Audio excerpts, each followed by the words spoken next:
welcome to Discussion Time with Tavia and Lizzie, where we talk about homeschooling versus private schooling and the myths between them. I was private schooled and she was homeschooled, so we have both sides of the coin. So it should be interesting. We have a list online of the pros and cons of both homeschooling and private schooling that we're just gonna read through and see if We agree. Yeah. We understand that everybody has their own experience. Yeah, their own experiences. Like somebody in private school and another person in private school, totally different experience. They could have even been going to the same school, but they thought of it differently. Mm-hmm. So my homeschool experience might be different from Joe's homeschool experience. Her private school experience might be different from Bob's and her experience is way different. Private schools are known to have a greater abundance of resources and invest in the latest technology to ensure students are up to date in their learning. I think it depends on the school. Well, some private schools, yeah, they have like all this stuff. Like we didn't have one of the smart boards while I went to school. They got one after. I think that stuff like really always necessarily helps. I have like a traditional view of education, and if you're teaching in a way that's going to help the students learn, you don't need all that extra stuff. I feel like a lot of times all that extra technology and whatnot, it's like just a way to like get the students to come to the school. Like I'm not saying it can't help, I'm just saying it's not necessary. The ratio of teachers to pupils is generally quite low due to a small student body, which means students get more attention and are more confident operating in smaller groups. I mean, yeah, you get more attention, like one-on-one, and that can be a good thing, but there's still a group there, and I think some students don't want to ask questions in a smaller group.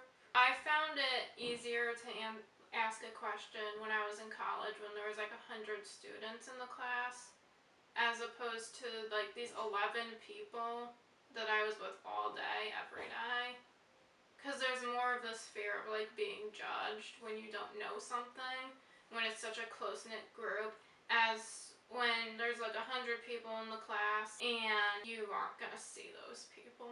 I mean, one-on-one is definitely good. There tends to be a higher level of parental involvement in a private school setting. Yeah, that's true. At my school there was like a board of directors, and the parents were what filled that board. Mm-hmm.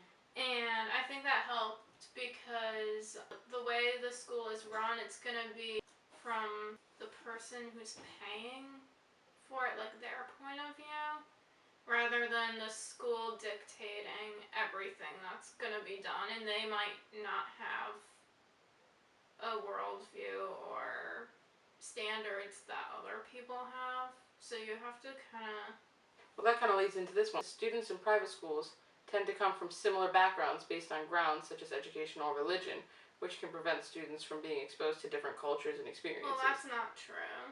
They don't come from similar backgrounds. I went to a Christian school, and there were Christian people there, obviously. But I had classmates who were coming in from Korea and China and Japan. It was so cultural. Some years I was the minority. We were all very different. Not everybody was a Christian. Some people obviously had different religious backgrounds coming from those countries. They can't say like everyone's the same. Many private schools don't provide transportation, so parents are required to perform the additional task of dropping off and picking up their children from school, which can interfere with their work schedule. I don't know how transportation is in every state, but all of the private schools from my area, they provide transportation. It depends like how far you are from the school. Like I didn't get transportation for a few years because I lived like 40 minutes from the school, and someone from my area had to be going, and then someone who lived like 20 minutes from me started going to the school, and I was able to get busing. That can be true or not true depending on how far you Teachers at private schools do not require the high credentials required by those applying to work at public schools. Private schools don't require a lot of things that the state requires, and that can be good and bad. It's up to the school's discretion. If they're gonna hire some horrible teacher who doesn't know anything, that looks bad for the school. But obviously they're going to choose someone that they think is going to be able to teach, whether they have their master's degree or not. Because people go to school, just get a bachelor's degree. Say, I have a bachelor's degree in English. I could teach English at a private school even though I don't have my master's and I'm not in a teaching field. Mm-hmm.